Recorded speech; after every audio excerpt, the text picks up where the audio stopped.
Hello, everybody, and welcome to today's Revive webinar by the Global Antibiotic Research and Development Partnership GARD-P. My name is Astrid Penzmoor, and I'm hosting today's session on drug discovery strategies, focusing on synthetic compounds and natural products. Revive is GARD-P's education and outreach program, and it was launched in 2018 to support and connect the antimicrobial discovery, research, and development community. Since our launch, we have hosted more than 50 webinars, and all recordings are still available on our website under revive.gardp.org/webinars. Also, today's recording will be added there within approximately 1 week. On the website, you also find other types of content, such as, for example, the Antimicrobial Viewpoint series and our Antimicrobial Encyclopedia. As always, today's presentations will be followed by a Q&A session. You can submit your questions at any time during the webinar by adding them in the questions window in your webinar control panel. We will review the questions and address as many as possible at the end of the webinar. If your question is for a specific speaker, please include their name when submitting the question. I'm now happy to welcome our panel.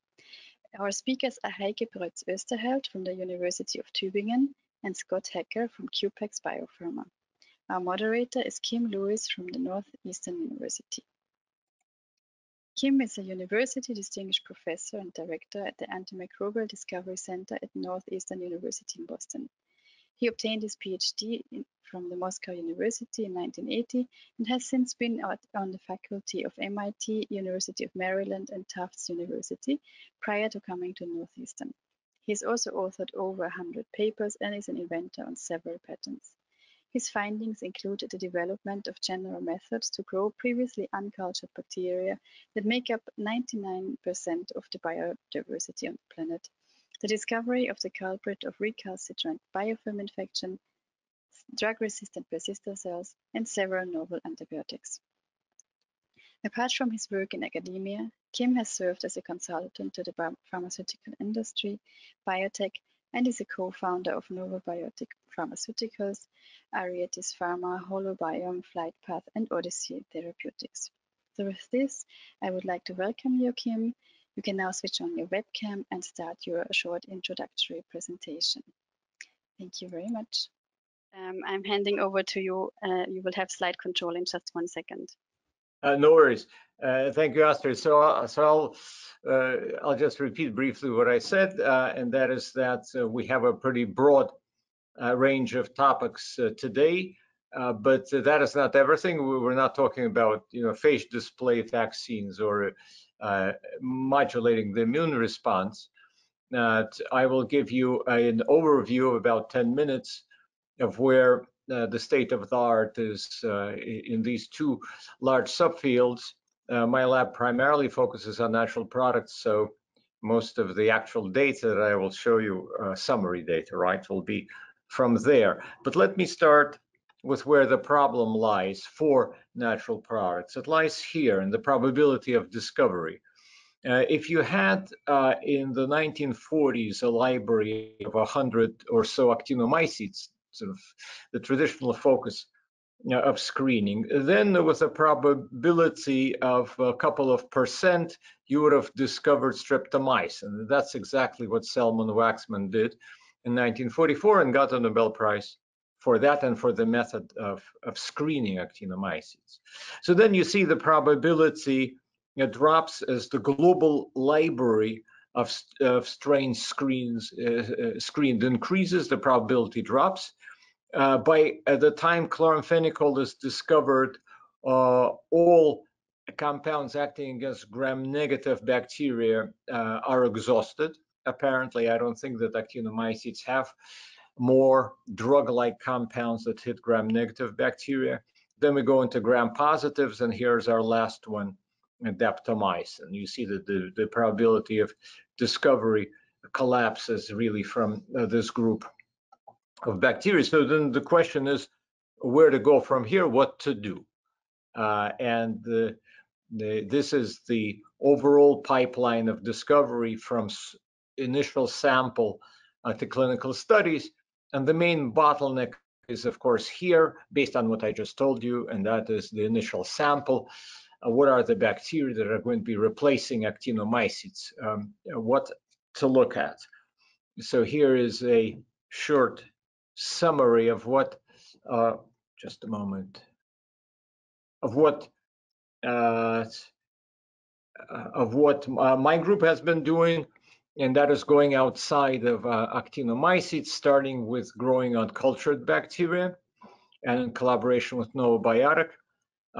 This formerly uncultured bacteria, Listeria terra, a beta proteobacteria, is making Teixobactam. Teixobactam hits two immutable targets, precursors of peptidoglycan and waltikoic acid.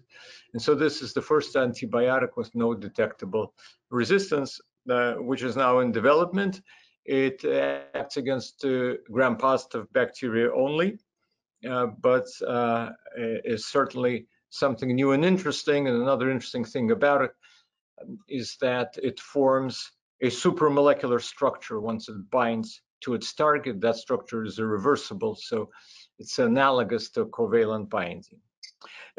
Then we also, as a number of other groups, are focusing on Photorhabdus, very interesting symbiont that lives in the gut microbiome of nematodes. And so here, this is the first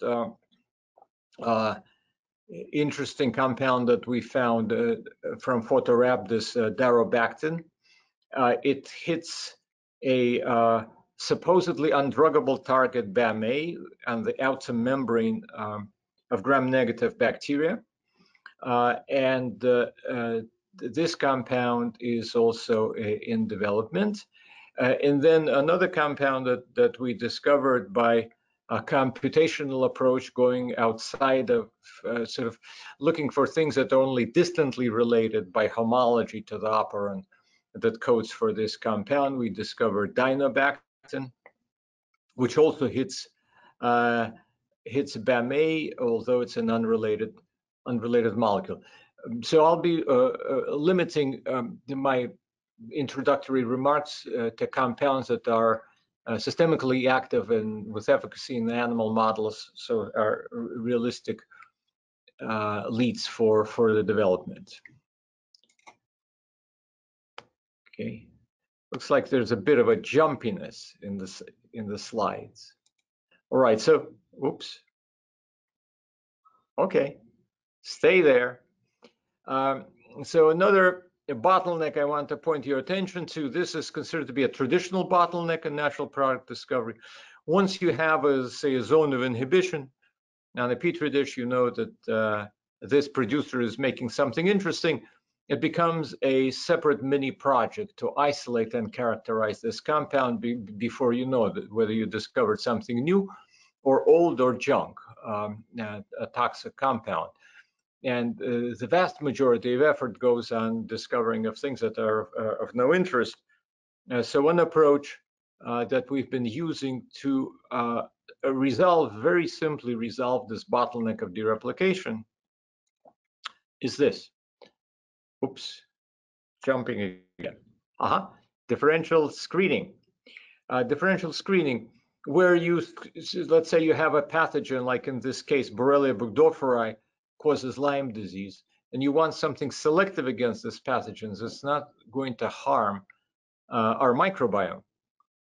So then you screen your extracts against Borrelia burgdorferi and counter screen against Staph aureus, and you only focus on compounds that are selective against your target organism. And so by doing that, we rediscovered hygromycin, an old abandoned antibiotic that has exquisite activity against spirochetes, very potent and selective because it is smuggled into the cell of spirochetes by a transporter that normally transports nucleosides, and then it inhibits the ribosome and kills the cell. Another example of this that we recently published is evibactin. This one comes from, again, from Photorhabdus. It's a novel compound, novel inhibitor of DNA gyrase of mycobacteria. Here we differentially screened against mycobacteria and against Staph aureus. This compound is also smuggled into the cell by a transporter that's present in mycobacteria, but not in most others. And that's what is responsible for selectivity of action. All right, so that's all I want to tell you about natural products. Now, synthetic compounds, the penetration barrier is the main bottleneck for discovery. The penetration barrier is made up of an additional outer membrane and multi-drug pumps that pump compounds across this additional barrier.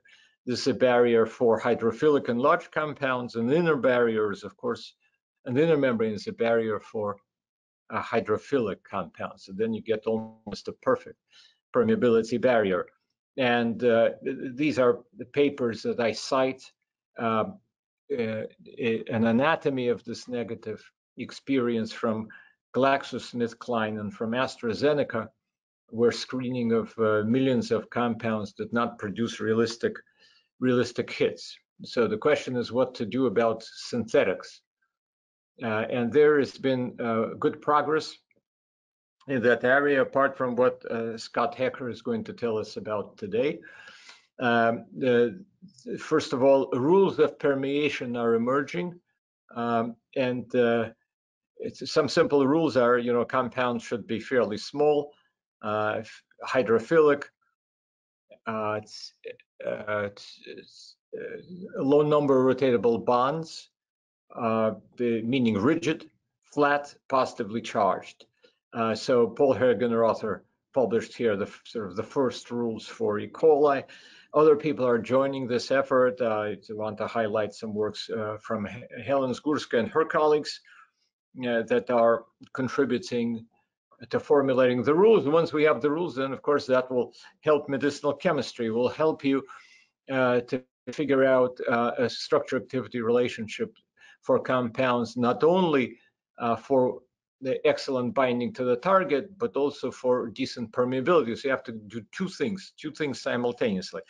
And those two things simultaneously were actually done in this wonderful study by Ruben Tomasi and colleagues from Entasis, where they developed this novel inhibitor of penicillin binding proteins, the target of penicillin, where they took care of rational design of compounds that hit the targets, penicillin binding proteins, but also with an eye towards good penetration through the porins of the outer membrane. So that's all that I wanted to tell you about in terms of my opening remarks. And here I will turn this over to Heike Brötz-Oesterhelt, to whom I've known for quite a while. And I've known Heike when I read her terrific paper describing the discovery of the mechanism of action of a seemingly mundane compound, acyldecypeptide. And Heike, I'm not going to say anything about that compound because Heike is going to talk about it today. But since then, she made that discovery when she was at Bayer. Since then, she joined, I must say not returned, but joined academia. Returned in a sense because we were all students at one point, right? So she's now at University of Tübingen, and she has, I think, the best possible job. She is head of a department of microbial bioactive compounds. So there are several people in that department that do what many of us hold dear, and that is discovery of natural products. So with that, Heike, please, the floor is yours. Yes, thank you very much, Kim, for the introduction. Yes, as Kim has said, I have an industry history and some background, and I think this year it has been 12 years that I worked in industry and also 12 years that I have returned to academia as a professor in 2 different places. And I'm currently at the University of Tübingen. My background is that I'm a microbiologist, and for all of my career in my professional life, I have been working on natural products and antibacterial natural products, and my particular interest is the mechanisms of them, and that will also be the focus, particular focus of my talk. So why do we think, right, I have control of my slides. Yes, why am I so much in love with antibacterial natural products as opposed to synthetics? I have also in industry run synthetic programs, but I find, and particularly from the perspective of learning, that the natural products have a lot to offer us. And one reason you see illustrated on this slide, which is quite clear, that all the blue classes, one way or another, are derived from natural products. And these are the therapies, the antibiotics that we still use in the clinics and in the practitioner market. So this is our life-saving arsenal of antibiotics, and they are derived from natural products.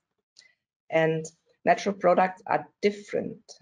They have more, stereo centers. They are more complex. They are often more hydrophilic, and they often offer various interaction sites compared to synthetic drugs, where these molecules can interact with one target, but also some other target maybe, or a phospholipid in addition, or RNA as well as protein.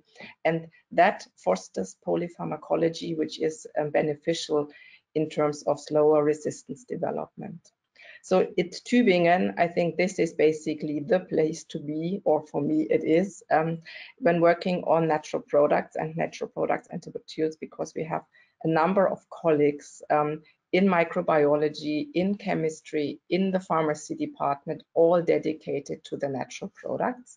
And yes, my own department, it's called Microbial Bioactive Compounds, as Kim has pointed out. Here we have 3 groups basically working on natural products, and I would like to shortly acknowledge also 2 of my colleagues. This is the sub-team of Evi Stegmann. She is dedicated to bioengineering of natural products. And Kim, yes, you are right. It's really, really hard to find new material in streptomycetes, but if you're approaching this from the perspective of activating silent biosynthetic gene clusters. Then we have the team of Chambers Hughes. He's a natural product chemist, and he does all the derivatization and chemical analytics. But of course, we have also support from the chemistry department, and I will acknowledge when I progress also my colleagues from there. And my own dedication has been, and from my own sub-team, to the mode of action studies of antibiotics. So speaking modes of action, what can we learn from the targets that natural product antibiotics offer us? When you look at that field here, that range on this slide, this is basically from a textbook, then you will see that, yes, we have 2 areas where there are particularly many successful antibiotics. One is cell wall synthesis, and the other is the ribosome. We have in addition gyrase, or an RNA polymerase, and we have also more recently the membrane. When you see if I've asked you what do these targets have in common, you could answer most of them are really complex machineries.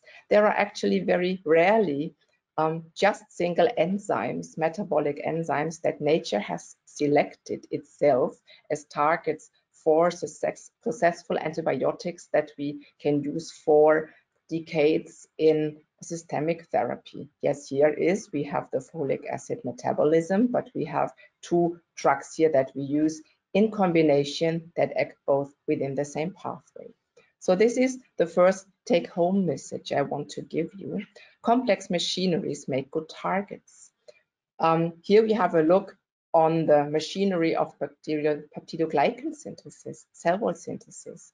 Many successful targets, antibiotics, target large machineries, and nature has selected such machineries. Why did it do it? Yes, there are, of course, you can inhibit the enzyme function of a single enzyme, but you can also obtain a powerful mode of action if you are disturbing the interaction of proteins with each other. If you are disturbing spatial order, if you are disturbing protein or lipid microenvironments or protein-protein interaction. Right. My colleague from chemistry is calling me. Natural product. I hope I didn't say something wrong. Right. I go on. These large machineries, I wanted to point out that you have more to consider that makes a good mechanism than just inhibiting the function of a given enzyme. If we look at the ribosome, we see it here. There I want to bring to your attention that most of the antibiotics that we currently have in therapy are bind, yes, all of them, they bind to ribosomal RNA. And why did they do that as opposed to ribosomal proteins? One benefit of this is binding to ribosomal, that most bacteria have more than one copy for ribosomal RNA. For instance, E. coli has 7 copies of the genes that encode the ribosomal RNA, and not just one, as opposed to one gene for ribosomal proteins. And that is beneficial. You will never get easy target resistance on the basis of ribosomal RNA. The resistances that have occurred in nature is ribosomal methylation. So that is the advantage at the ribosome. Another take-home message from ribosomal inhibitors: let's compare tetracyclines to aminoglycosides. Both bind to the 30S ribosomal subunit. Both are ribosomal A site inhibitors. The tetracycline causes translation arrest, the aminoglycosides mistranslation. The first is only bacteriostatic, and the second is bactericidal. So what can we learn from this? So here it is, if you see what happens here when the antibiotic acts, here translation is arrested, and nature can cope with this. Bacteria can cope with this because this is a situation that sometimes happens in nature. For instance, if bacteria run out of a particular nutrient or an amino acid, so they will just stall translation and wait for better times, and they can sustain for quite some time in this situation. Mistranslation, however, floods the cells with a mass of defective proteins, and that is so much of pleiotropic destructive events that reach out into various areas in the cell, and the cell can't cope with it, and the consequence is rapid bactericidal death. So these are examples of for mechanisms of successful antibiotics. And to sum up, targets of successful antibiotics that we can use for a long time as monotherapeutics are not encoded by single genes. Beta-lactams have more than one penicillin binding protein, often quinolones, 2 topoisomerases, glycopeptides bind to peptidoglycan precursors and not a protein, and many proteins are needed to make them. Ribosomal inhibitors I just pointed out. So if you have a target that is encoded by a single gene, you better protect it by applying it in combination. Small molecules, even very small ones, can have polypharmacology and target several orthologs or paralogs at the same time. Polypharmacology reduces resistance development. So often compounds have additional membrane interactions or work on target families, such as the penicillins. And complex mechanisms, as I pointed out for the aminoglycosides, are more successful in achieving bactericidal activity. So natural products can show us which mechanisms work for successful antibiotic drugs. But natural products can also do more. They can also show us the route towards novel targets and novel mechanisms. And here is the group of compounds that Kim has pointed out shortly. I will talk about these ADAP antibiotics now, and we have discovered them, yes, quite some time ago, more than 15 years ago, and we found that they act on a novel target, and the target is the Qpex protease. Here you see this target. It is a protease that is multimeric, and it has a function in protein quality control, and various developmental programs in bacteria, importantly also in virulence. So yes, this is what comes out, and the Qp protease is more and more considered as a prime antibiotic and also an anti-cancer drug target. So this is a problem here. So the animation is getting confused. So just concentrate on the Qp. The blue is now the proteolytic core here, and the yellow is the Qp ATPases that interact with the core, and they come together.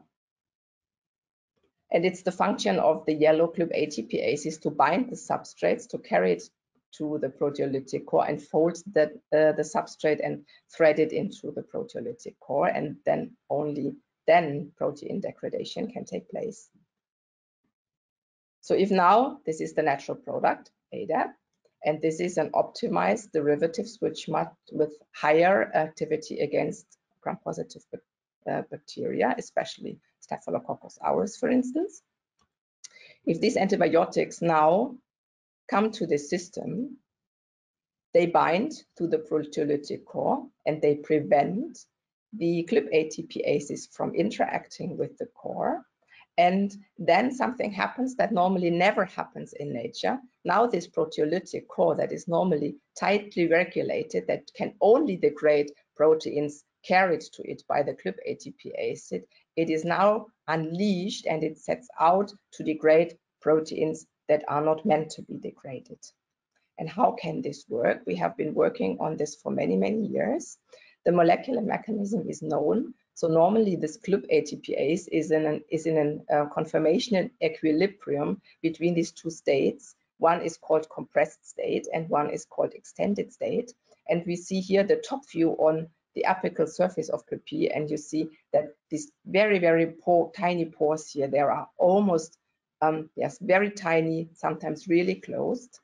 And if ADAP binds, it pushes the equilibrium towards the extended state. And on the one hand, conformational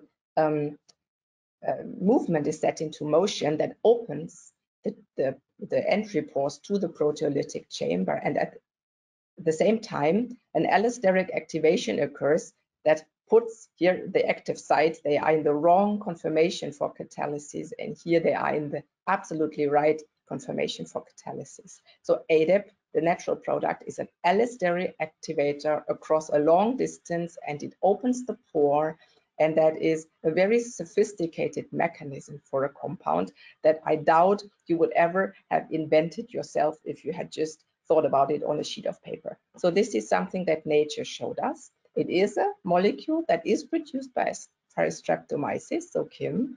Kim has founded actually a company to develop it further, and it's currently in preclinical development. So this is one of the exceptions that you could discover then afterwards, one of these rare additional new Streptomycetes compounds.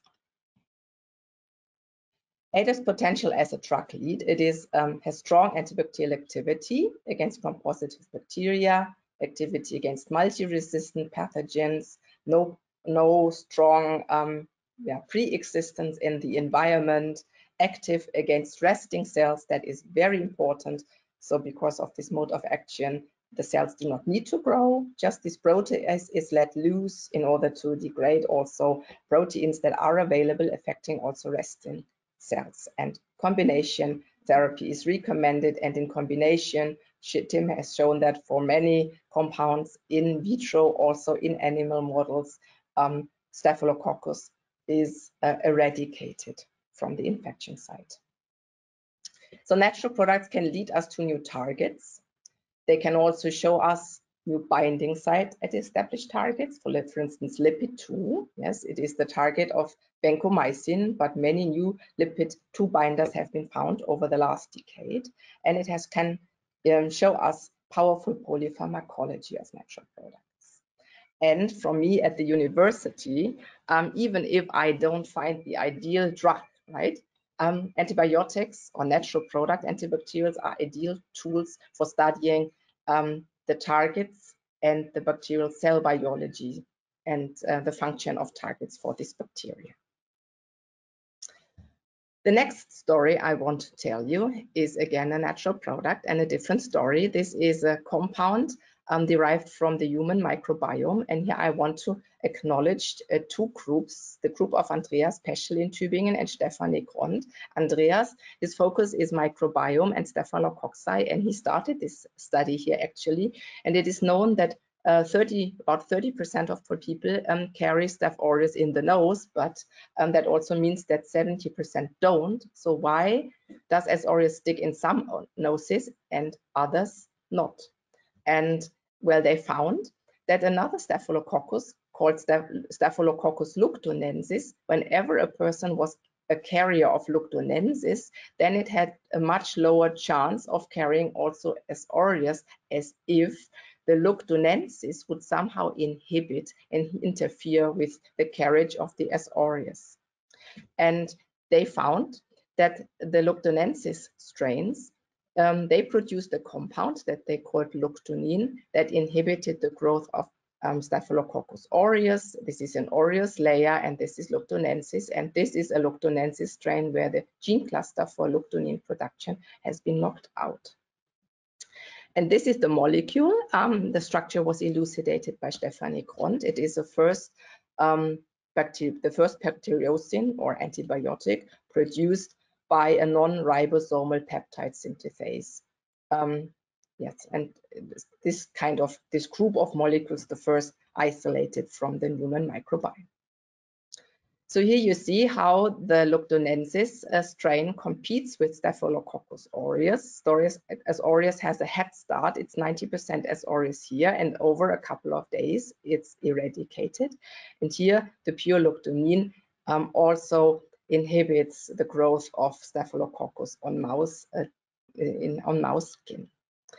What I want to show you here, this is the mechanism. The mechanism is not that exciting on the first sight. That is our own contribution. Lugdunin is an ionophore, and what you see here is lugdunin causes intracellular acidification. So proteins are shuttled through the cytoplasm of Staphylococcus aureus, and that is the mode of action and the cause of killing. The membrane potential breaks down, and you would say, okay, so maybe this is nothing for a systemic drug, just an ionophore. You don't want to have this as a systemic drug, but lugdunin is produced on the surface of the nose, and my take-home message would be this is where it is meant to be, where nature shows us that this molecule should be.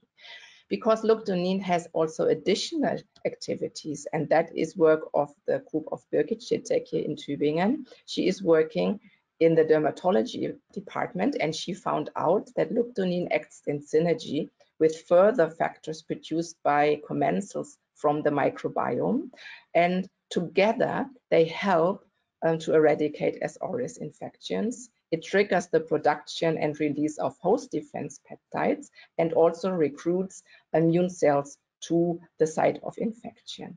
So my take-home message of lugdunin is natural products can show us which modes of action and polypharmacology work at the natural site of pathogen colonization. So no worry about this ionophore. It's just working fine where it sits because we couldn't get any resistance, and we were really pushing S. aureus hard to develop resistance. The next story of a natural product, my last one, is about the uptake of natural products into bacterial cell. And as Kim has pointed out, it is really, really difficult for compounds to enter a gram-negative cell due to the opposing penetration requirements of the outer membrane and the inner membrane. So porins prefer hydrophilic and more positively charged molecules with a small molecular weight, while the cytoplasmic membrane only allows uncharged lipophilic molecules to penetrate passively. So how can molecules cross both barriers at all? And here, again, a natural product that we have been studying, and we have been working on negamycin. It's a small natural product pseudopeptide, and we found that this natural product has several uptake routes. It's using ATP-dependent peptide transporters. It's using proton-dependent oligopeptide transporters. It can cross in a certain state at a certain pH when it is just a Zwitter ion. When this amino function here doesn't carry a charge, then it's a Zwitter ion. Then it can penetrate the membrane also passively, and we have also a membrane potential dependent uptake. Yes, and we found that in the presence of calcium, it can bind calcium and it has a facilitated interaction with the phospholipids. So all these together is a polypharmacology in binding that helps this molecule to enter bacterial cells, and that we didn't have to invent, we just had to discover by following what nature had presented to us. Yes,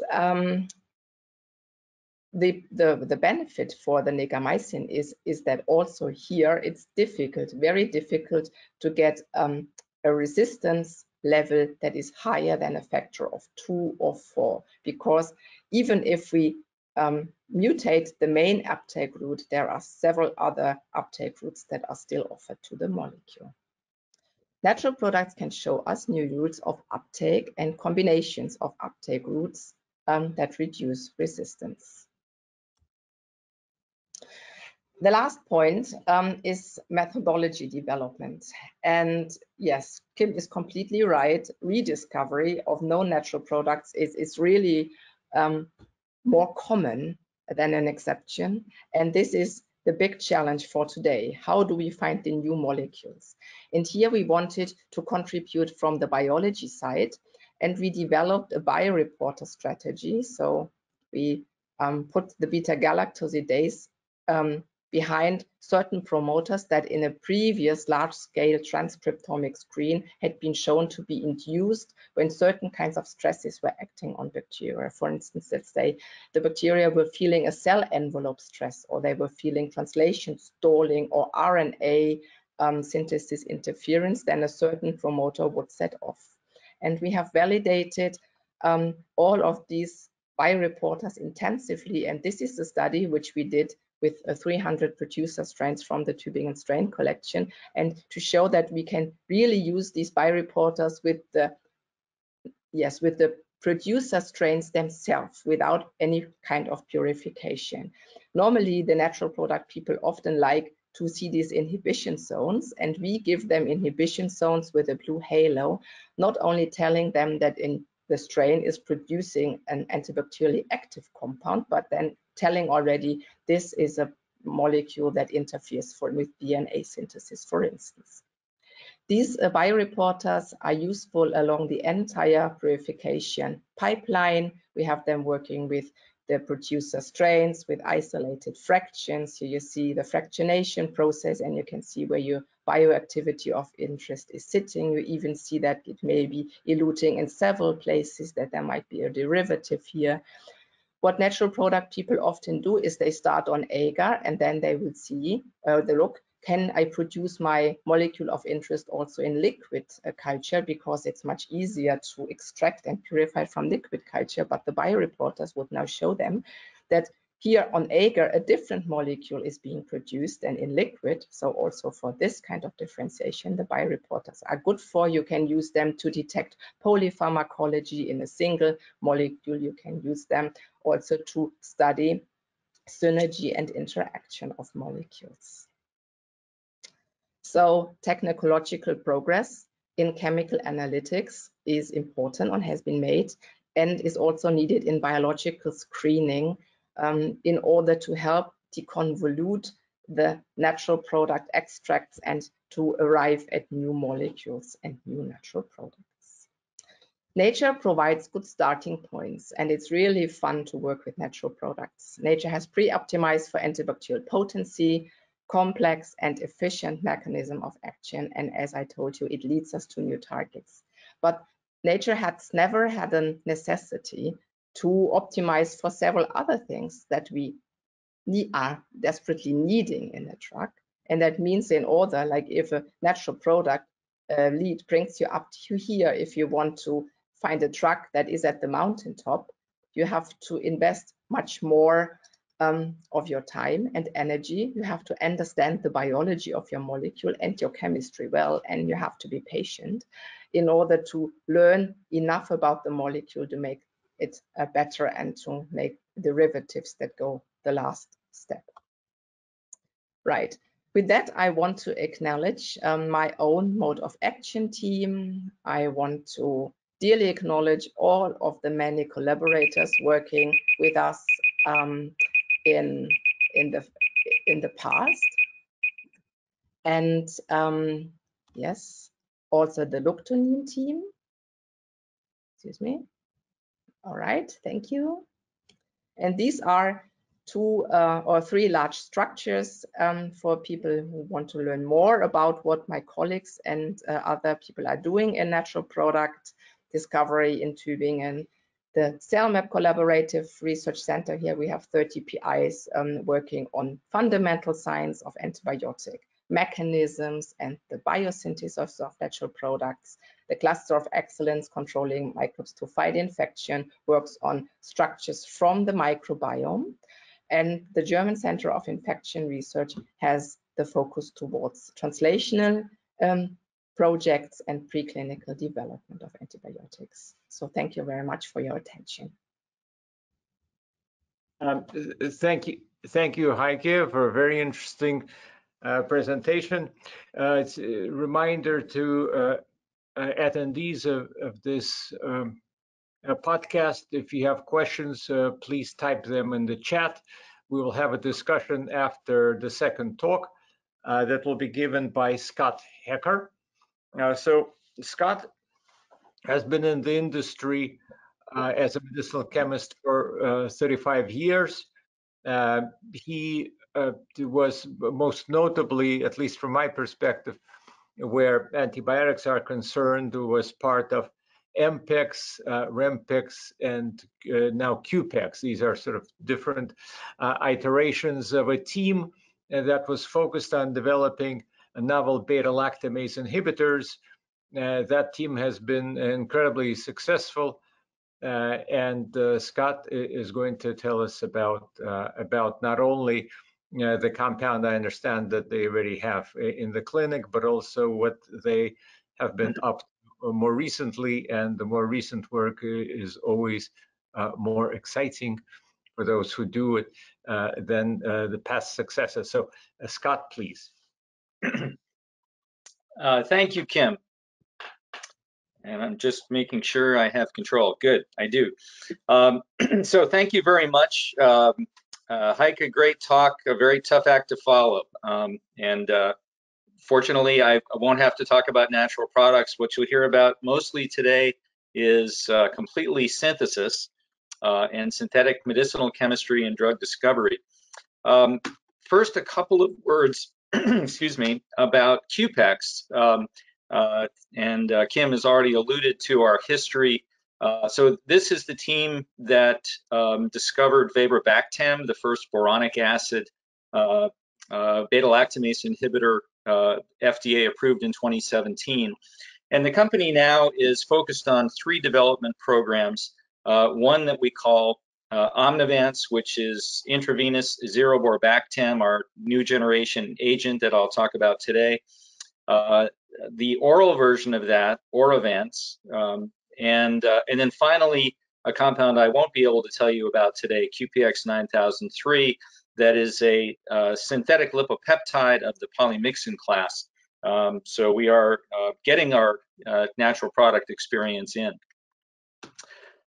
So to lead things off, I'll just say a few words about the history of beta-lactamase inhibitors. And just note that there's really been a long-running war between bacteria and drug discoverers, starting out with the discovery of penicillin, and shortly thereafter, the finding that bacteria can be resistant to penicillin as a result of producing beta-lactamase enzymes. And so over time, drug discoverers modified structures in order to evade beta-lactamases, and the bacteria responded with producing newer and more efficient beta-lactamases that degrade those compounds. And so we went through modified penicillins and then cephalosporins of multiple generations, and then finally carbapenems. And along the way, discoverers also found some early generation beta-lactamase inhibitors, including clavulanic acid, sulbactam, and tazobactam. And that brings us sort of up to the present, where in the early 2000s, the new problem to solve was referred to as carbapenem-resistant Enterobacteriaceae, or CRE, which comes in two forms. There are serine enzymes such as Qpc and Metallo enzymes such as NDM1. And what I'll try to do on this slide is just quickly show you,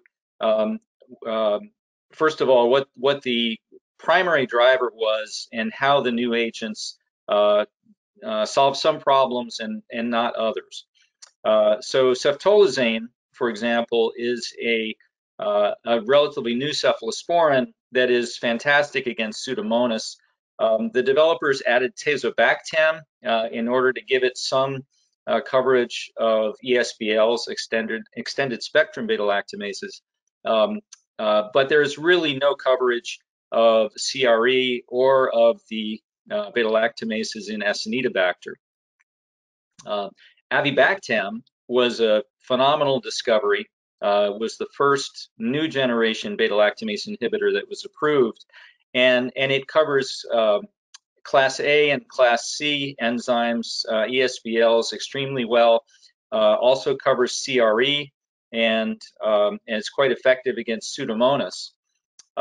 And a couple of other agents that were approved really, I think, solve similar problems. Relibactam with imipenem, and the compound we discovered, Vaborbactam, which is really kind of a straight shot on the Qpc enzyme, but because it's combined with meropenem, it also covers ESBLs and has some utility against Pseudomonas. So those are the three approved compounds. There are two in late-stage development, Taniborbactam, which is being combined with cefepime, which offers some activity against Metallo enzymes, and that's its major improvement over those previous compounds.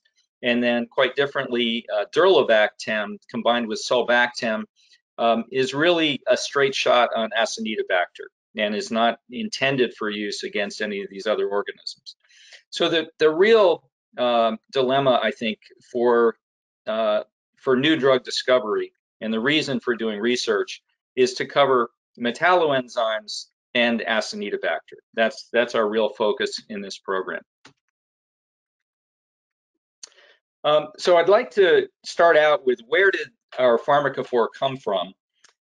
And it really dates back to research from the lab of J. Brian Jones at the University of Toronto back in the 1990s. And in two papers, he described the discovery of a particular boronate beta-lactamase inhibitor that became the basis of two discovery programs. One at a company called Protez Pharmaceuticals that is the same team as the team that ultimately became Venatorix, that produced Taniborbactam. And then in a separate way of thinking, the researchers at our team at Qpex modified the structure in a different way and came up with Vaborbactam. And so I won't have time to tell you about the Vaborbactam discovery today, but we successfully took that into development starting back in 2011. It was approved in 2017. And once we launched it into development, we returned to this bicyclic structure. And in particular, something that had not been reported previously was substitution on the aromatic ring. And that became the focus of our research at that time. And we very quickly discovered that substitution in the ortho position, and particularly by small substituents such as fluorine or methoxy, dramatically reduced efflux in Pseudomonas. And that was a really providential discovery that we used pretty much throughout the program. Shown here is comparison in activity of different compounds against either an efflux overexpressor that also produces the Qpc beta-lactamase or an efflux deficient strain. And by looking at the differential between those two activities, one can assign an index, and the higher the number, the greater the impact of efflux on the activity. The other thing I'll note is that I'll show you a lot of data. Every time you see a number in a table, that is the potency of the beta-lactamase inhibitor in the background of a beta-lactam antibiotic at a concentration that is sub-inhibitory without the beta-lactamase inhibitor. So effectively, it's a measure of potency of the beta-lactamase inhibitor against either specific enzymes or a group of enzymes. So we basically took that pharmacophore, used our best substituents at the ortho position, modified the amide substituents, and ultimately came up with a compound called RPX7323 that maintained good potency against the Qpc enzyme and had much better activity against Class A and Class C enzymes across the board.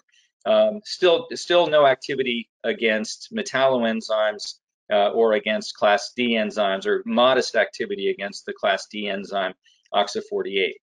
But we were pretty excited about this compound. We thought it was good enough to be a development candidate, but by the time this compound came along, we had already been acquired by the medicines company, and everything was focused on development of Xeruborbactam at that point. There was no money in the budget for initiating development of a new compound, and so we kept making compounds. The next discovery we made was a rather simple one. We replaced the amide function by a sulfur atom, and remarkably, that gave us much better activity against Metallo enzymes. So whereas previous compounds like this amide 7262 had some measurable activity in a cell-free system, the MIC, the whole cell activity, was just not there at all. Whereas with the corresponding thio analog, much more potent, now 24 nanomolar against NDM1, and now we see excellent whole cell activity. So this was really a major advance. And we optimized in this series. We explored different heterocycles and used our best substituents, and ultimately found a compound RPX7546 that maintained excellent activity against Qpc and picked up activity against, in particular, NDM1 and VIM1, modest activity against IMP26, and somewhat better activity against OXA48 with excellent pharmacokinetics as well. And this is another example of a compound where we thought it was good enough to be a development candidate. In fact, we made prodrugs of it that were orally bioavailable, but there was no money in the budget for advancing another compound. And so we kept making new analogs. It's what you do. So at that point, we thought, well, okay, we've now explored substitution in the aromatic ring. We've explored different ways of attaching a substituent next to boron. Let's make compounds where we now insert a heteroatom in the aromatic ring. And I should stop at this point and just mention that boron chemistry is not easy. A lot of reactions in our toolkit that normally work in most systems just absolutely fail if there's a boron atom in the molecule. And it's because boron likes to interact with nucleophiles. And so any reaction that involves a nucleophile, the boron is going to seize upon it.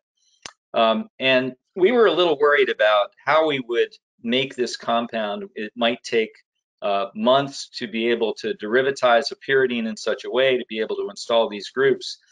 And so we took a practical approach that often happens in medicinal chemistry, which is as follows. We had previously made this compound, RPX 7388, had some interesting activity, but nothing to write home about. And we thought, well, if we make the corresponding pyridyl analog and we compare the activity of these two compounds, if it's as good or better, we will then have justification to put the hard work in to make this more complicated compound.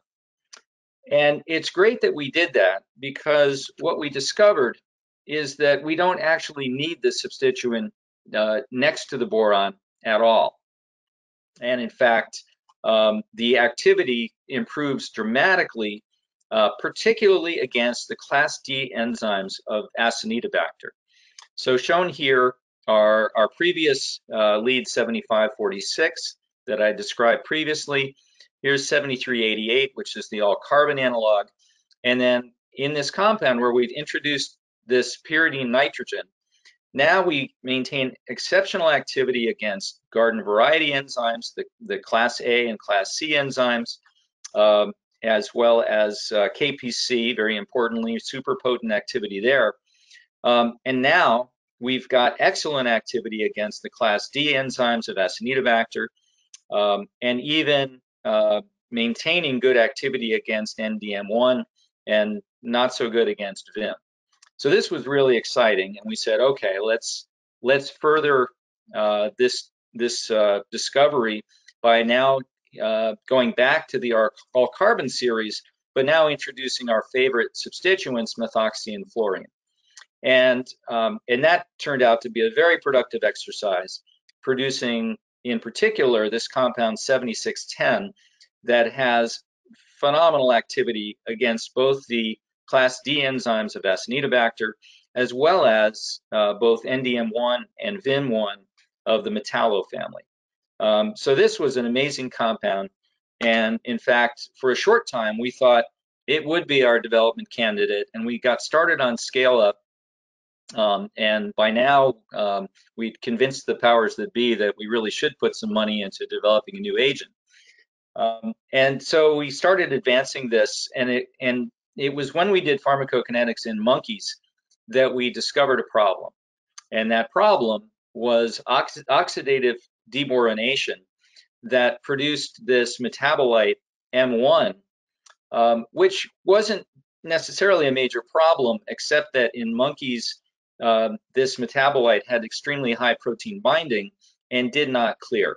So in this figure below, 7610 gives a very nice PK profile and declines, whereas the metabolite forms at about 10 micrograms per mil and really does not drop significantly. And that represented a risk for drug development in case that that metabolite were toxic. It doesn't clear, and because that represented a risk, we decided let's continue working and see if we can come up with a way to block this metabolism. And the primary way that we sought to block the metabolism was by substituting close to the boron, because we already knew that previous compounds that had substituents next to boron were not metabolized. And so we started making compounds. Fluorine substitution was not bad, but not great. Methyl substitution really just obliterated our activity. These compounds were terrible. We tried a number of other things: hydroxymethyl, hydroxyethyl, fused cyclobutyl, a spirocyclopropane, 2 different isomers of that. And it was when we made the fused cyclopropyl that suddenly we saw activity just as good as what we had seen with 7610. So that particular compound was racemic, and we immediately sought to make the individual isomers of that compound, as well as make the corresponding compounds that are substituted. Here's the enantiomeric pair of methoxy compounds, the unsubstituted compounds, the fluoro compounds, and the pyridyl compounds. And the winner of this set of compounds is shown here. It's the fluoro substituted with the cyclopropyl down, and that compound was numbered Qpex 7728, which was subsequently named Xeruborbactam. We were fortunate in collaboration with Yu Chen and Orville Pemberton at the University of South Florida to get X-ray crystal structures of this molecule bound to 4 different beta-lactamases, KPC, OXA48, NDM1, and VIM2. And in all cases, the nucleophilic moiety is covalently bound to the boron atom. So for the serine enzymes, it's the serine hydroxyl, and for the Metallo enzymes, it's the catalytic water molecule. Really, really beautiful work that they did. And these structures are all extremely similar in terms of how they overlap with each other.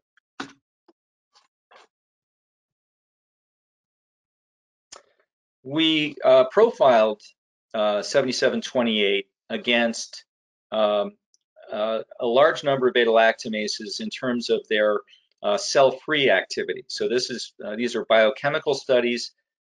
These are KIs of inhibition of nitrocephin hydrolysis in comparison with Vaporbactam, Avibactam, Relebactam, Taniborbactam, and Durlobactam. And the color coding essentially is green for under 100 nanomolar, orange for between 100 and 1,000 nanomolar or 1 micromolar, and then red if you're above 1 micromolar. And as you can see, Xeruborbactam has extraordinarily broad spectrum activity and is really superior to all these other agents. In whole cells, we found that 7728 synergizes and gives different profiles depending on what you combine it with.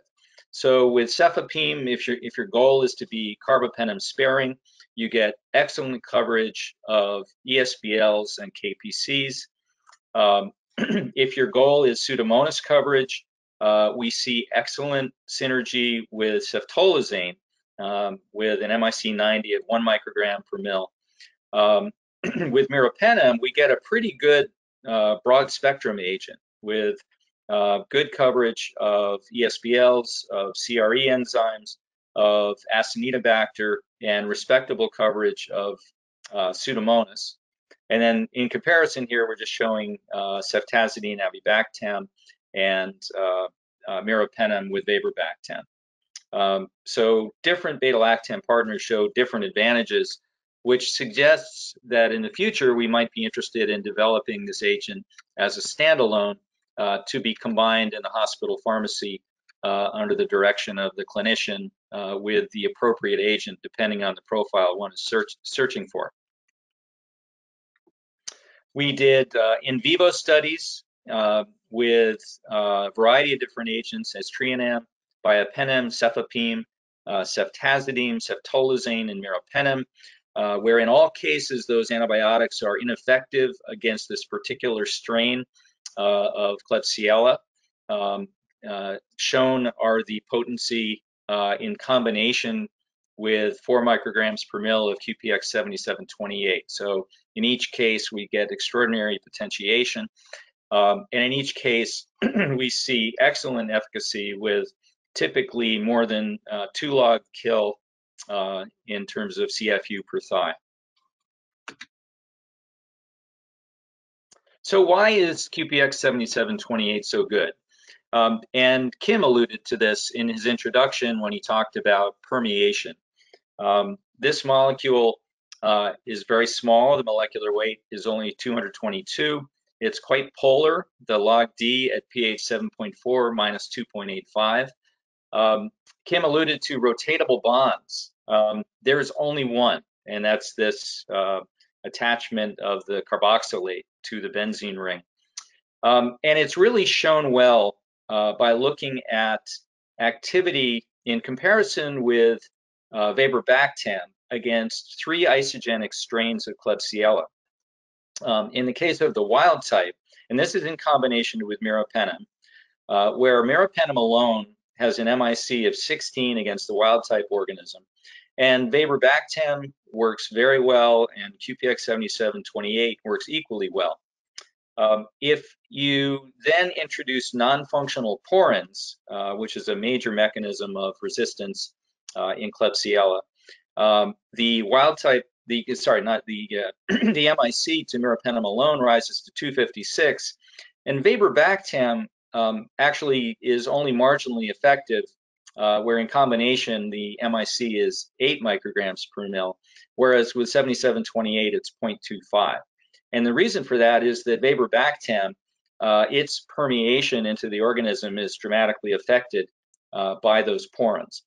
And then in this third case, ACR-AB is also upregulated, and so there's an additional effect of efflux, which raises the MIC to Veibarbactam to 16, and where Qpex is marginally affected, but still quite effective with an MIC of 0.5.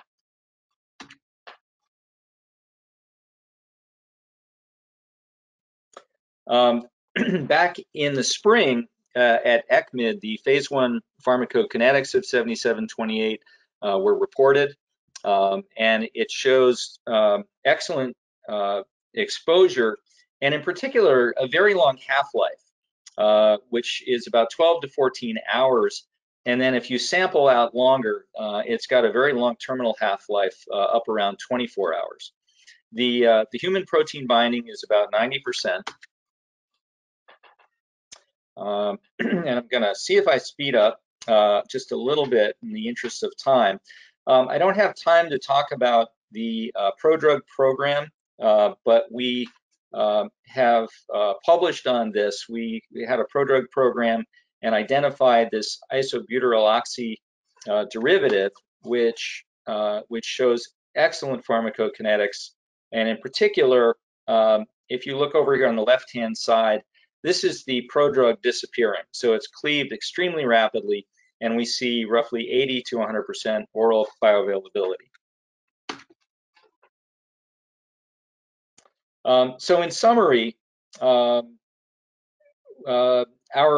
new compound, Xeruborbactam with meropenem, has excellent coverage against the various classes of organisms that I showed you on my first slide.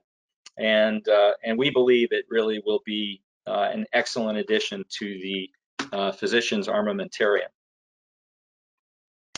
And in the interest of time, I won't go into detail on this other than to say that cefiderocol, which is a recently introduced cephalosporin with excellent broad spectrum activity, is seeing emerging resistance. And it is very well dealt with by combining with our Xeruborbactam. And we really believe at Qpex that no beta-lactam should be developed without a beta-lactamase inhibitor to protect it. So that wraps things up. We have recently completed phase 1, and next week at the ID Week conference in Washington, there will be several posters on this program, including the description of the multiple dose pharmacokinetics of Xeruborbactam in healthy adults. And it remains for me to thank a terrific team of researchers that I've been with for quite a few years now. And I'd also like to acknowledge the support of BARDA, with whom we have a substantial contract that helps fund this research. So thank you very much for your kind attention. Thank you, Scott, very much. This is a great presentation. So the questions are in the chat, and I would ask Astrid to read them, and I will then moderate the discussion. Astrid, you're there? Yes, Kim, I'm there. I would still, I can start with the first question, but in the meantime, I would still ask you to look in your control panel where you had the gray bar with chat. There should be a gray bar with questions now, where you would actually find all the questions. Gray bar, attendees, audio webcam. Right. I see text from you in the chat. All right. If you don't see the questions, I will copy paste them to you in 1 second to the chat. So they will come through in a second. All right. So meanwhile, while you're doing that, I had a question to Scott. Yeah. So you have a terrific medicinal chemistry program that is very successful. And then at the end, once you got your lead compound, then you do an crystallography study. And you confirm that that compound does what it's supposed to do. But what are your thoughts on the usefulness of rational design early on in the program? So, so you were very successful apparently without that. Well, so I would say that in the Weber-Bactam discovery program, computational chemistry was absolutely critical. The whole program started with molecular modeling, looking at different ideas for how to effectively inhibit KPC. And Weber-Bactam really was initially produced inside a computer. Remarkably, it was the first target of the program. So absolute win for molecular modeling. We continued to use it throughout the program, and we would always model ideas before embarking on synthesis. And generally speaking, what we found is that modeling is really good at telling you what not to make. If our modeler said that's not going to work, we took his word for it. But he had many cases where he said, yeah, that looks like it fits pretty well, and we'd make the compound, and it wasn't very potent. So modeling was not particularly useful in discerning between different ideas that looked like they would fit. So in the later stages of the program, it really became much more empirical of just trying to block that oxidative metabolism. And we relied less and less on modeling over time. Thank you. So I found my chat questions.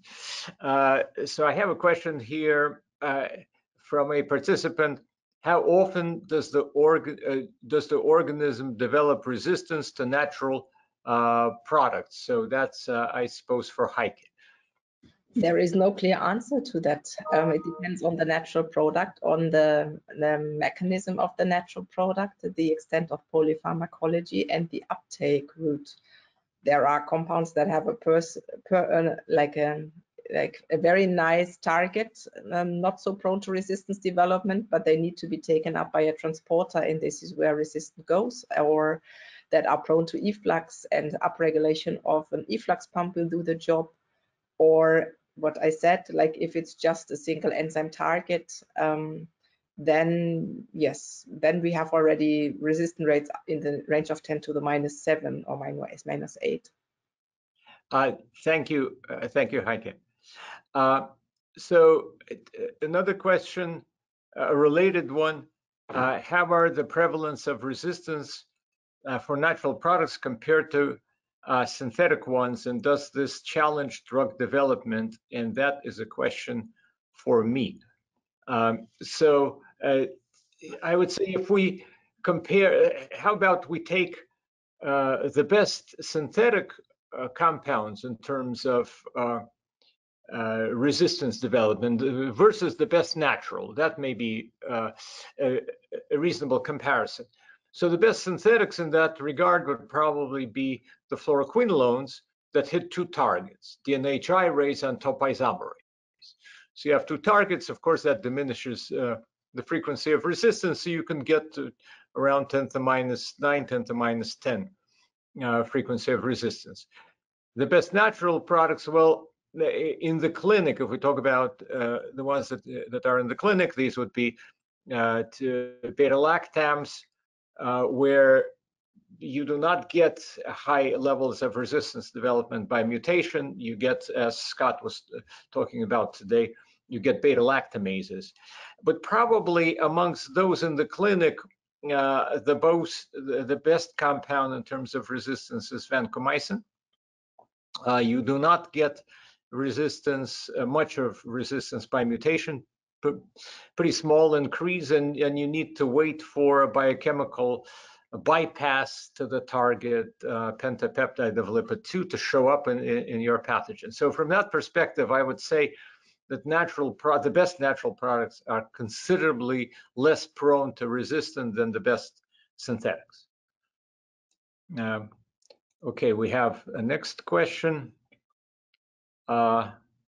Natural products are so important, but pharma companies have lost interest because of too much failure. How can we get them back to natural products? Well, Heike, this is probably for you. My first counter question would be, how can we get them back at all on natural products or synthetic molecules? Because much of drug discovery is done in biotech environments. There is not much of big pharma left in the field, and that is an economic question which I could elaborate on, and that will take forever. The other thing is, why did companies stop on natural products? That is if you see remember the chart that Kim showed. So like with this declining novelty in what they found in known sources of natural products. So when they reached the point in the 1980s that there was a lot of rediscovery, and then in the 1990s, we had all this genomic information, so they wanted to turn away from the natural products, and they have never really re-entered. So I think in the field, it has been acknowledged since then that there are all the advantages of natural products that I pointed out, but it's still hard to come up with new structural classes and that really have all the necessities that need to be had for a new drug, right? But the field has that's right. Yeah. Let me add to that, Heike, is that I know from experience that the sort of one of the complaints of the industry and of medicinal chemists, I don't know if Scott is among them, but the complaint is that natural products are just very difficult. Look at that structure. Look at the beautiful little structure that Scott was showing us, right? That boron molecule, and what beautiful medicinal chemistry you can do with that. And then take something huge like, I don't know, take surfactant that I was showing you, or lugdinin, you know, that Heike was showing you. These are huge, monstrous molecules. They are difficult to modify. And then, since you cannot modify, you cannot develop a drug. The fallacy of that argument is that if you look at the history of natural products that are in the clinic, virtually all of them were introduced in the clinic in their original form. And we still use many of them, right? We still use vancomycin, streptomycin, tetracycline, erythromycin in their and penicillin in their original form. Well, apart from derivatives of many of them that entered into the clinic. So the challenge to us, practitioners of natural product discovery, is to keep on discovering compounds that can be introduced as is. That is the challenge that Heike showed us in the climbing the mountains slide. All right, let's see what next we have. Just a moment.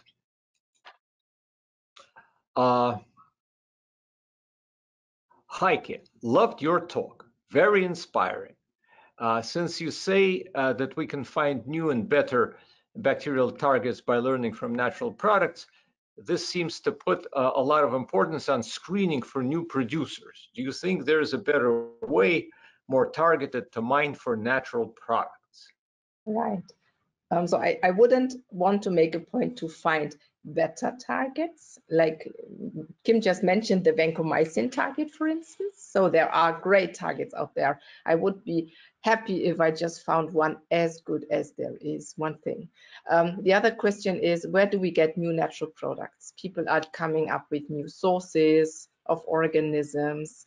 Like we are collaborating with the German Resource Center of Strains and looking at very strains that nobody has heard of before, but there is all this large area of genome mining, metagenome mining, and we have a colleague here, she's doing that, and the people are developing bioinformatic tools to do that on large scale.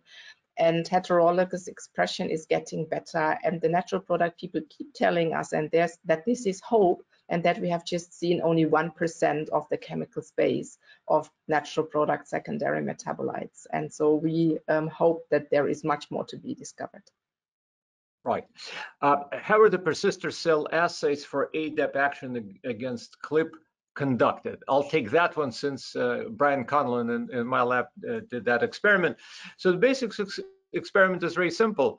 For any antibiotic, you have a suspension of cells, you add your antibiotic, and you do a time kill experiment. So you take samples over time, you plate for CFUs, and then if you see by phase a killing, so the first phase goes rapidly down, the majority of cells are gone, and then the second phase is sort of slow decline, and that second phase tells you that you have that subpopulation of persister cells, right? So for ADAP, it all collapses. So ADAP kills persisters very effectively in that experiment. Next question for Scott. I may have missed it, but was the oxidative deborylation metabolism absent from Xeruborbactam? Yes, it is essentially absent. If you look in the case of the precursor molecule, the 7610 molecule where it had that problem, we could observe that even just chemically, not it didn't require a biological system.